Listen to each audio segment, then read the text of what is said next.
Olá, muito bom dia. Nesta edição do nosso Agro Sucesso, vamos bater um papo com o consultor de mercado, Enio Fernandes. Participe pelo nosso WhatsApp e através das nossas redes sociais. É agora no Agro Sucesso, aqui na Band Goiás, TV Sucesso.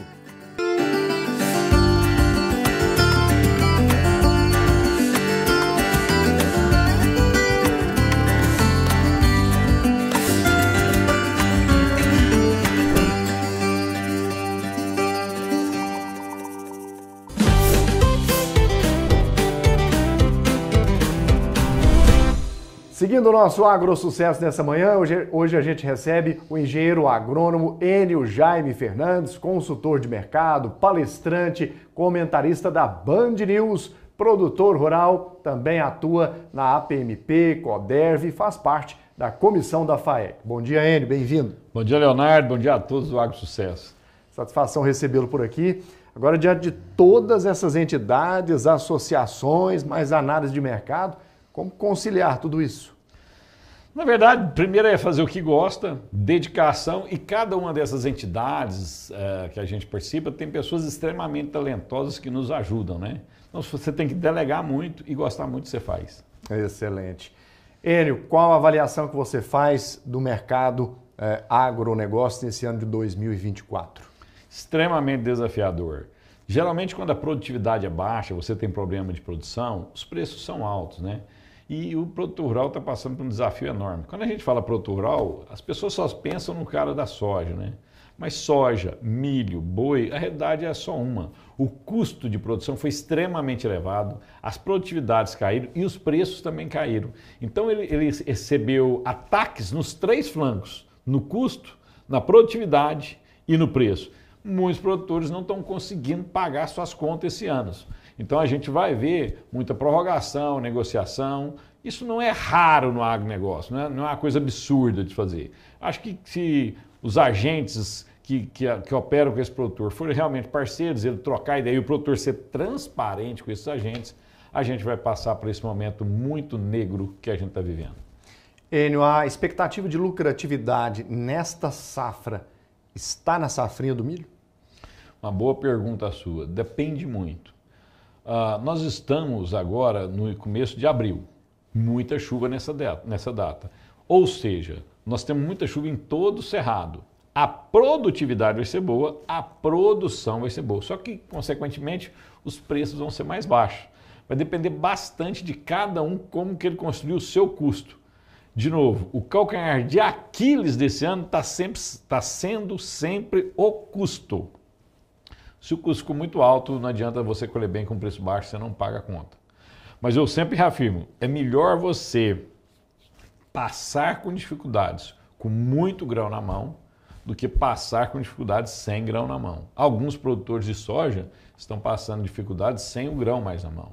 Muitos produtores da pecuária bovina estão com uma dificuldade enorme sem o boi na mão, né? No caso do milho, a produtividade vai ser boa.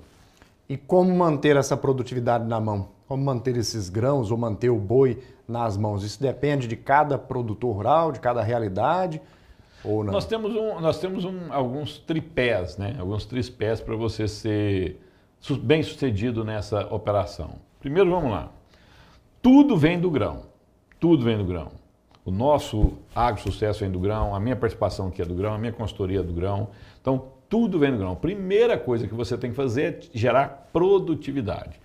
Se você tem recurso para pagar um consultor de mercado ou um engenheiro agrônomo que vai aumentar a sua produtividade, priorize a produtividade. Dito isso, com a produção na mão, aí eu consigo fazer gestão de risco.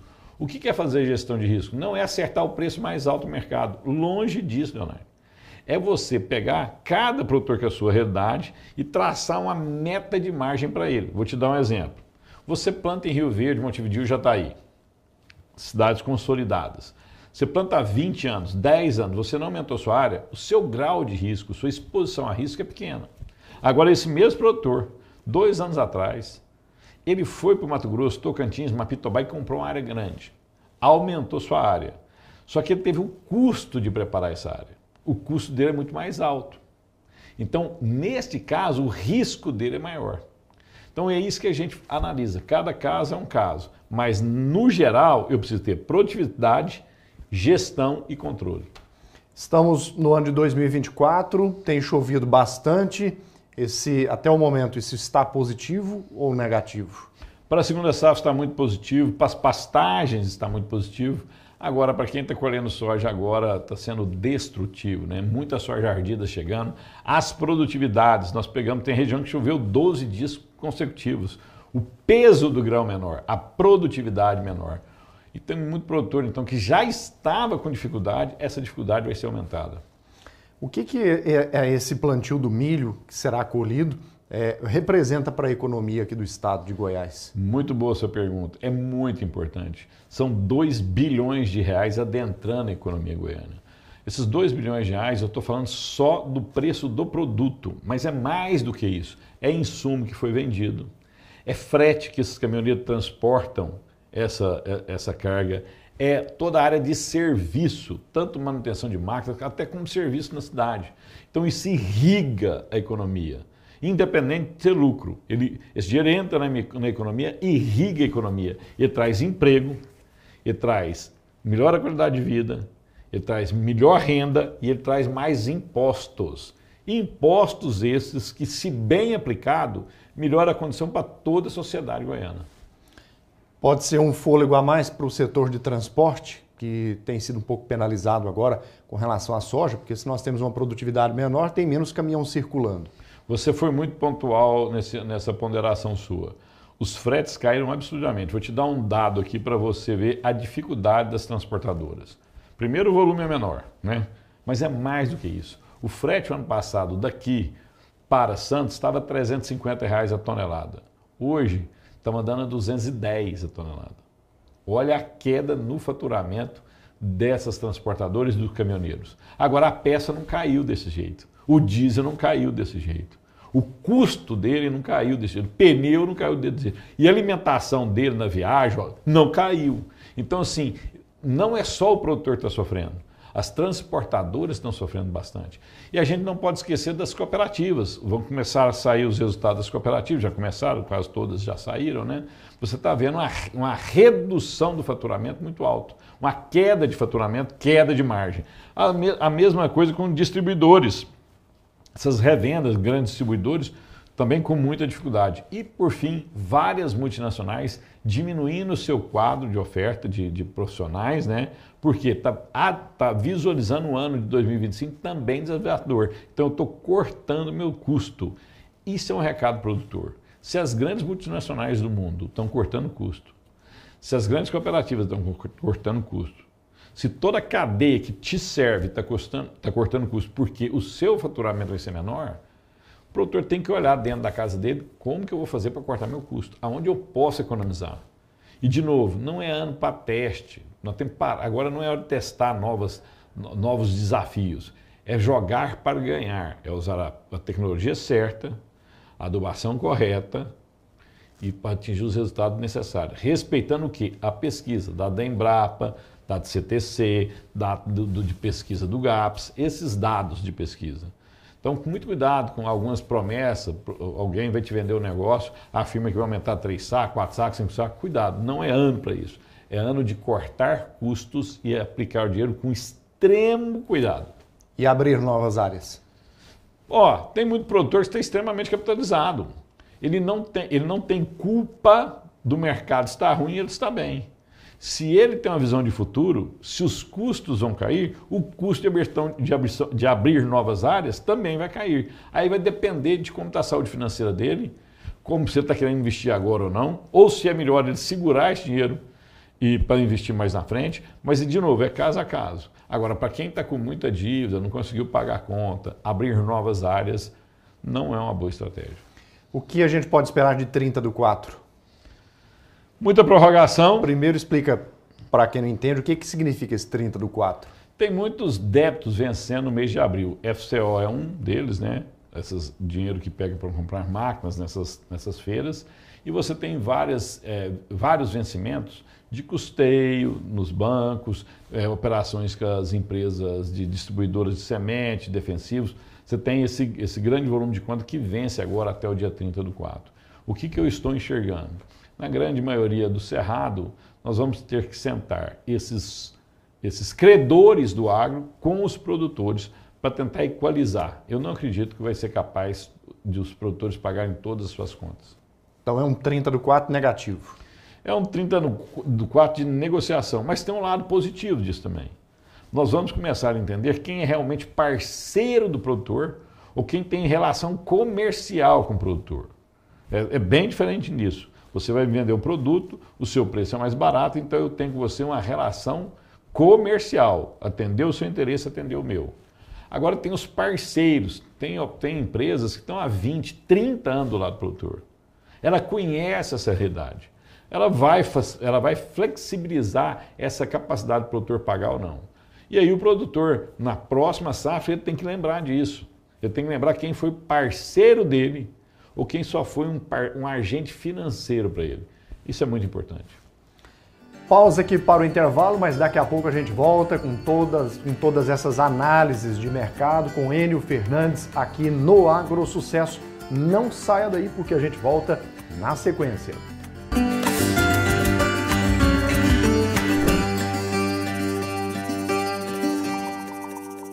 Continuamos o nosso AgroSucesso nesta manhã com Enio Fernandes, consultor de mercado, batendo esse papo com você, trazendo muitos insights para você, produtor rural, e claro, você que também trabalha diretamente ou indiretamente com o agronegócio.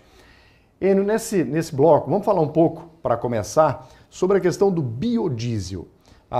Aqui em Goiás, qual é a força que Goiás tem e pode ter nessa produção de biodiesel e de que forma o biodiesel pode ser um aliado do produtor rural? Eu acredito mais nos biocombustíveis, não só no biodiesel, mas também no etanol, né? Eu acredito demais. No final do dia é o seguinte, se o mundo vai crescer, o mundo vai precisar de mais energia. E o mundo está decidindo ter uma energia com menos carbono. Eu não posso abandonar os combustíveis fósseis, eu não tenho estrutura para isso. Eu não tenho preparo para isso, eu não tenho energia disponível para isso. Então eu tenho que amenizar o uso desses combustíveis fósseis.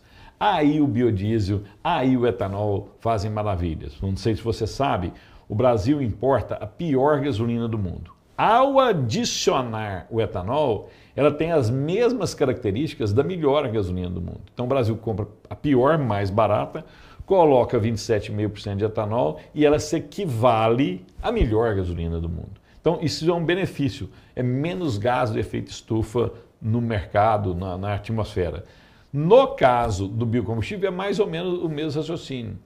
Agora a gente tem que pensar o seguinte, quando eu esmago uma matéria-prima para fazer ou etanol ou biocombustível, sobra os produtos que podem ser usados na alimentação animal. Então, além de eu melhorar a economia, além de eu melhorar o meio ambiente, eu vou ajudar bastante a cadeia de proteína animal, que vai tornar as carnes mais baratas para a população nossa e para a exportação. Nós vamos ganhar mais competitividade, sem falar que eu ainda gero energia. Agora vamos falar sobre o futuro do cooperativismo. Você comentou um pouco sobre esse assunto no bloco anterior. Nós estamos há um tempo já falando muito sobre sucessão familiar, sucessão patrimonial, enfim. Você acredita que essa sucessão vai continuar fazendo parte do cooperativismo? Ela precisa, ela precisa. Nós estamos indo para um mundo cada vez mais globalizado. Se você está vendo, vou te dar um exemplo, 4 grandes multinacionais do mundo, as maiores em transporte de grão, se uniram para criar uma empresa para fazer toda a logística dela. Todos são acionistas dela. Essas maiores traders do mundo estão se unindo para reduzir um custo e ser mais eficiente, o produtor precisa fazer isso. Não importa tão grande que você seja, o quão grande você seja, que você não vai ter competitividade com esses players. Então eu preciso das cooperativas. Ah, mas a minha cooperativa tem defeito. Ah, minha cooperativa não renova. Ah, minha cooperativa não inova. Entre, veja a realidade lá dentro, analise o balanço dos resultados, dê sugestões, critique, participe. Eu não acredito em produtores que não estejam dentro do sistema cooperativo de vivência de longo prazo. Ajuda demais o produtor. Nesse momento de crise, se você não está no sindicato rural, se você não está na cooperativa, você vai sozinho negociar com essas empresas? Você não vai buscar informação sofisticada em nenhum lugar? Não é que o sindicato e a cooperativa vão com você lá.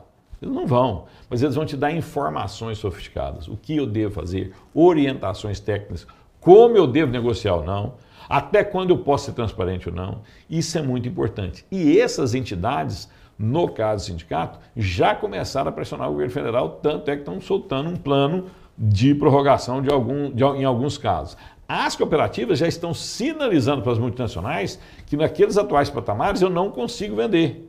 Por isso as multinacionais estão cortando o quadro. Ou seja, é uma rede de proteção para as cooperativas, para os sindicatos rurais e para os senhores. No final do dia, é uma simbiose, um alimenta o outro. Eu tenho ouvido de alguns produtores rurais, desses que fazem parte aí dessa sucessão, dizendo o seguinte: eu tenho poder para manter o meu armazém, manter os grãos, né, aqui dentro da propriedade, consigo comprar todas as máquinas, implementos, consigo negociar. Por que fazer parte da cooperativa, por exemplo? De uma cooperativa que meu pai, meu avô fazem parte. Isso é uma visão muito pequena, né? Assim, desculpa, mas é uma visão muito pequena. É muito maior. Você com o seu armazém, com o seu grão, você tem parte da operação. Mas será que você consegue comprar tão competitivo quanto essas cooperativas? De novo, se uma cooperativa começar a investir em novos setores, como o biodiesel, será que você não tem privilégio de comprar o DDG, o farelo da soja, nas condições mais competitivas? Isso não pode te ajudar a montar um confinamento? Será que essas cooperativas não podem me ajudar a acessar créditos mais baratos? Será que essas cooperativas não podem alongar meus investimentos, eu comprar investimentos com mais longos? E no final do dia, você participa da cota capital. A cooperativa rica vai te enriquecer. Não existe no Brasil cooperativas ricas e produtores quebrados, pobres, porque eles fazem parte, eles trazem problemas, eles não conseguem pagar suas contas aqui. Então, eu sou muito amigável, crédulo no sistema cooperativista. Eu acho que a gente devia discutir mais isso e mostrar mais isso. Ah, eu estou falando que é perfeito? Não. Precisa sempre melhorar, precisa sempre evoluir. Você tem que tomar cuidado para você não trocar a gestão toda hora, que senão você não tem visão de longo prazo, mas você também tem que tomar cuidado para impedir que novos entrem para dar uma visão geral. Como na sua família, como no seu negócio, a gente sempre tem que estar analisando. E as cooperativas estão fazendo isso. Mais uma pausa para o intervalo e a gente volta na sequência com Enio Fernandes aqui no AgroSucesso. Até já!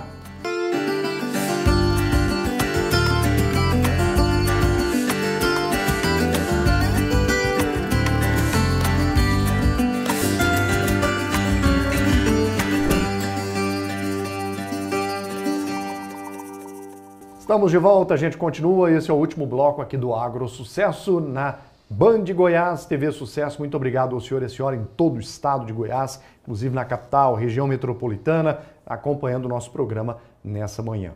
Enio Fernandes está aqui batendo um papo, trazendo informações importantes, inclusive para você planejar aí seus próximos meses no agronegócio. Falar agora sobre Plano Safra. Nós estamos acompanhando aí o ministro Carlos Fávaro dizendo que vem aí o maior plano safra da história, está sendo preparado. Você acredita que realmente será o maior da história? Haverá crédito disponível, taxas de juros acessíveis? O que você consegue imaginar sobre isso? Vamos lá. Planos safras maiores, isso é consequência que o produtor sempre está crescendo na área semeada e tal, né? Está crescendo produção. Agora, tem que ver quais são as condições de eu acessar esse crédito. De novo, muitos produtores vão renegociar suas dívidas. Ele vai renegociar a dívida agora, ele vai alongar a dívida e lembra, para o ano que vem, os preços já caíram, não estão mais, estão 30%, 40% está abaixo do ano passado. Mesmo se você tiver uma boa produtividade, o seu faturamento vai ser menor. E você não pagou conta desse ano, você tem que pagar a conta do ano que vem. O agente financeiro vai olhar isso com mais critério para te dar crédito. Às vezes eu tenho o recurso alocado aqui, mas eu não tenho acesso a ele. E aí eu volto a responder lá atrás, será que as cooperativas não podem me ajudar? Será que elas não são mais maleáveis? Será que as cooperativas de crédito não são mais protetoras desse produtor? Então, o plano safra, que a disponibilidade de recursos vai ser alta, concordo. Agora, a minha dúvida é como esses produtores vão acessar esse crédito e a que taxa vão acessar esse crédito. Muitas entidades, muitos bancos, o que eles fazem? Eles ofertam um pouco de dinheiro a juro controlado e grande parte do dinheiro a juro livre de mercado. Aí eu não precisaria de plano de safra, né? E por que faz isso? Porque o produtor está coado e precisa do dinheiro, ele acaba cedendo. Então a gente tem que tomar cuidado de onde tem parceiros e onde tem somente relação comercial. Qual a análise que você faz desse último plano safra? Eu fiquei surpreso porque a gente tem que entender que foi o primeiro plano safra do atual governo. Tinha um antagonismo muito grande, ainda tem um antagonismo muito grande do setor produtivo com esse governo. E é extremamente justificável, foram agressões de ambos os lados, né? O produtor se sente ameaçado no direito à sua posse, da sua terra, que ele comprou e pagou. Ele comprou e pagou, a terra é dele. Mesmo assim, ele se sente ameaçado. Isso fragilizou muito a relação.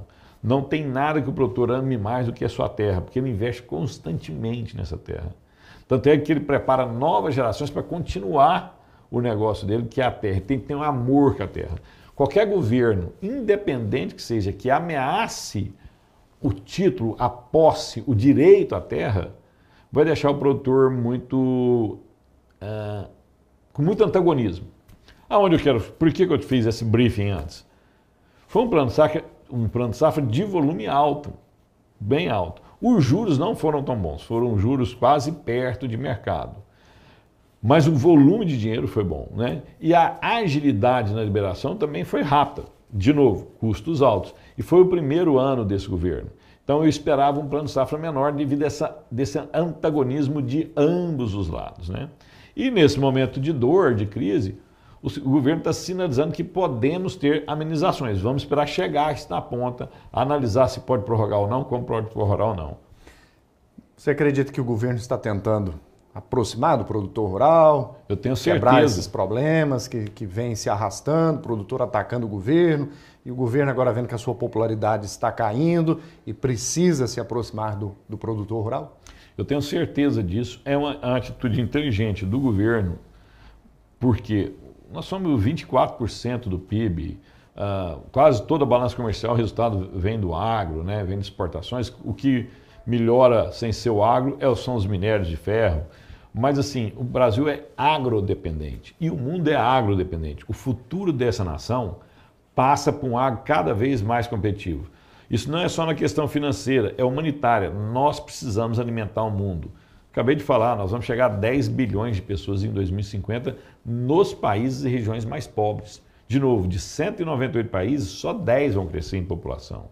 Então nós precisamos alimentar esse povo, né? Nós precisamos levar comida lá. E o produtor tem que ter lucro para continuar investindo, crescendo e usando altas tecnologias, preservando o meio ambiente. Então, eu acho que é uma atitude inteligente. Por que eu tenho certeza? O próprio ministro Favro já deixou claro que vai ter encontros quinzenais com o setor, né? Nessa semana, o presidente Lula deve ter um encontro com o setor de café, da cafeicultura, para tentar aproximar do agro. E ele está começando a viajar pelo interior do Brasil, tentando achar pontes de comunicação com o agro. E eu acho que o agro, como um setor da economia forte, ele precisa conversar com todos os governos. Porque se eu não coloco o meu ponto de vista, outro coloca o ponto de vista dele. E a gente precisa muito proteger nosso emprego, proteger nossa renda, proteger o desenvolvimento do Brasil. Tudo isso aqui gera impostos que, se aplicados bem, faz essa nação crescer, e a gente não pode deixar nações externas querendo gerenciar o Brasil, ameaçar a autonomia do Brasil. Você não pode ter pessoas no governo que agridam constantemente o agronegócio. E o produtor rural? É aproximado do governo Lula? O produtor rural, ele tem que pensar estrategicamente. Se qualquer gestor ameaçar a posse da terra dele, eu já falei, ele não vai aproximar. Não importa o quanto de dinheiro ceder. Agora, se qualquer gestor, independente de lado, protege a propriedade rural, protege o produtor, vem com um plano safra competitivo, tem acesso ao crédito, no final do dia ele vai entender que aquela animosidade ficou para trás. É mais inteligente eu conversar do que eu fechar em copas, não conversar com ninguém e só ficar agredindo. Quando você fala de ameaça e outros assuntos aí, acende o alerta da questão da segurança jurídica. Estamos num bom momento de segurança jurídica para fazer investimentos no Brasil? Completamente errada essa afirmação. Estamos num péssimo momento. Tanto é que nossos recursos, né? O Brasil é um país dicotômico, né? Nós somos a terceira nação no mundo a receber investimentos diretos de fora, né? Para quem que a gente perde? China e Índia. Mas quando eu ponho o tamanho do PIB brasileiro, China e Índia não, desculpa, China e Estados Unidos, perdão. Quando eu pego o tamanho do PIB norte-americano, o tamanho do PIB chinês e vejo a porcentagem que entrou de dinheiro, nominalmente é maior que o Brasil. Quando eu vejo o tamanho do PIB brasileiro que entrou de dinheiro para investimento direto, nós somos a que mais capta recursos. Mas você está vendo muita gente sair do Brasil. Por quê? Porque a insegurança jurídica é muito pesada. Vou te dar um exemplo. Demoramos a discutir uma reforma trabalhista, estão querendo rever a reforma trabalhista. Acabamos de privatizar algumas empresas, estão querendo torná-las públicas de novo, cancelar a privatização. Você está vendo o governo fazer ingerência na Vale, que é uma empresa completamente privada, pressão na Vale para colocar determinadas pessoas em determinados cargos. Quer dizer, um empresário olha isso e fica assustado. Fica assustado. Tem um dos maiores bancos do mundo, eu não vou citar o nome do banco porque não fui autorizado, mas um dos maiores bancos do mundo veio para o Brasil trabalhar no varejo. 1% do lucro dele vinha do Brasil, 99% vinha de fora porque ele estava entrando no Brasil e começou a crescer no Brasil. Aí o que aconteceu? 99% das ações trabalhistas dele no mundo eram no Brasil. Ele não tinha problema de ação trabalhista em lugar nenhum no mundo, tinha no Brasil. E ele está em quase todo mundo, esse banco. O que esse banco fez? Saiu do varejo. O que é varejo? Atendeu o cliente na ponta. Como ele é muito grande, hoje ele atende instituições financeiras. Um grande banco vai captar lá fora, passa por ele. Ele tomou decisão. Só não compensa eu investir aqui, porque não é nem a questão financeira, vai queimar a minha imagem, que eu tenho muita ação trabalhista. E esse banco simplesmente não opera mais no varejo do Brasil. O que podemos esperar do PIB? Um PIB deve crescer perto de 1,8% a 2% ao ano. Isso é medíocre, porque a nossa população vai crescer 1,5%. Então você pega 1,5% menos 1,3%, nós vamos crescer 0,3%, né? Nós tivemos uma década perdida e se nós não nos reposicionarmos rapidamente, nós vamos ter outros anos perdidos. O problema não é você não enriquecer, é você não enriquecer e o resto do mundo está enriquecendo. Índia está enriquecendo, China enriqueceu demais. Toda a Ásia está enriquecendo. O Paraguai, nós não estamos perdendo para a França, Itália, Suíça, nós estamos perdendo para o Paraguai. Olha o que está acontecendo aqui do seu lado. Um país desse tamanho não para de crescer. Por que está dando certo lá e está dando errado aqui? Insegurança jurídica, insegurança política, insegurança pública. Então nós temos várias coisas para decidir e temos que sair dessa polarização de lado A e B. Nós temos que focar no que realmente interessa ao povo brasileiro. Excelente. Comparado a esse PIB, de acordo com o que você comentou aqui, a outros anteriores, que colocação ele vai ficar? Muito boa sua pergunta. Nós somos a oitava economia do mundo, né? Voltamos a ser a oitava economia do mundo. Mas isso é mais nominal. O que interessa é se nós estamos gerando renda, riqueza pela população. A renda per capita. Eu pego a quantidade de dinheiro do PIB, divido pela população. Nós não estamos crescendo nada. Nos últimos 10 anos, se você pegar a taxa nossa, é perto de zero. Tem países crescendo a 3, 4, 5, 7%. Os Estados Unidos, que já é uma... Pensa sobre isso. Os Estados Unidos é uma economia muito forte, a maior economia do mundo. Ela consegue crescer 3 esse ano. Nós vamos crescer 1,8. Tem muita coisa errada, não é só nesse governo, não é só no governo anterior. É um Brasil dicotômico. Ninguém tem plano de futuro, ninguém tem plano estratégico. Eu tenho plano de poder. A maioria dos políticos que querem dirigir essa cidade, dirigir o Estado, dirigir a nação, o grupo político dele não está pensando no futuro da nação, está pensando no futuro dele. Como eu faço para continuar exercendo meus cargos de poder? Simples assim. É difícil um país crescer dessa maneira. Futuros da soja, futuros do milho, o que a gente pode esperar? A gente tem no médio e longo prazo, eu mostrei para você que o mundo precisa do Brasil, então esse momento vai passar. Agora no curto prazo, 20 meses, 24 meses, por aí, Nós estamos num mundo que está reconstruindo estoque. Nós estávamos estoques baixos e nós tivemos uma guerra e uma pandemia. Então isso acelerou o consumo. As pessoas em casa e o governo dando renda para as pessoas acelerou o consumo com estoques baixos. Agora não. Nós estamos com estoques altos, estamos construindo melhora nos estoques. Maior estoque, menor preço, simples assim. E você não tem guerra, você não tem mais pandemia. Então o ano de 2025 vai ser tão desafiador quanto este. Muito bem, estamos caminhando para o final. Antes, as suas expectativas para a Tecnoshow Comigo, que começa já na semana que vem. Eu acho que eu vou ser um ponto fora da curva. Eu estou animado com a Tecnoshow Comigo.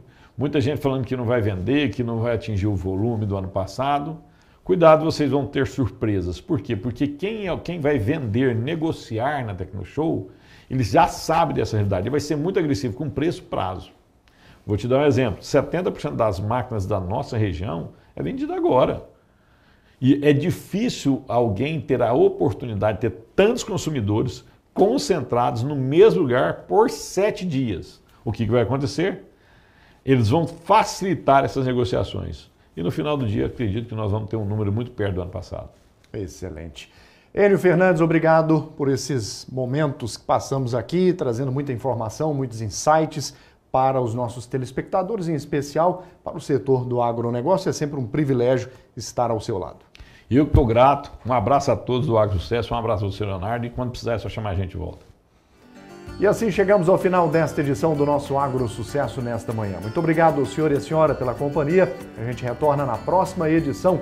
Ao senhor e à senhora eu desejo um dia de boas notícias e bons negócios. Um grande abraço e até lá.